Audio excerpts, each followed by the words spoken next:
বাসরাতে ৫টি সুন্নত, যেই ৫টি সুন্নত আপনি যদি আদায় করতে পারেন, আশা করা যায় আল্লাহ তাআলা আপনার দাম্পত্য জীবনটা সুন্দর সুখের করে দিবে।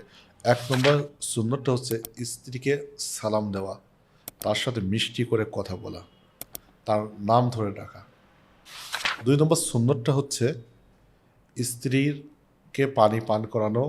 যেই গ্লাসে পানি পান করানো, স্ত্রীর যেই জায়গায় পানি পান করবে, যেই জায়গাটায় ঠোঁট দিয়ে, ওই জায়গায় ঠোঁট দিয়ে আপনি পানি পান করবেন। ৩ নম্বর সুন্নতটা হচ্ছে স্ত্রীর মাথায় হাত রেখে আল্লাহ রসুল সাল্লাল্লাহু আলাইহি ওয়াসাল্লাম যে দোয়াটা করেছে, ওই দোয়াটা আপনি পাঠ করতে পারেন, অথবা বাংলাতেও আপনি পাঠ করতে পারেন।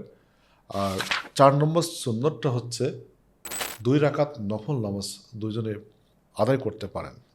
৫ নম্বর ধৈর্য ধরা, সবর করা, বাসর রাতে কোনো জোরাজোরি না করা। ধৈর্যের ফল সবসময় উত্তম হয়। তাহলে ইনশাল্লাহ আপনার রাতটা অনেক সুন্দর কাটবে।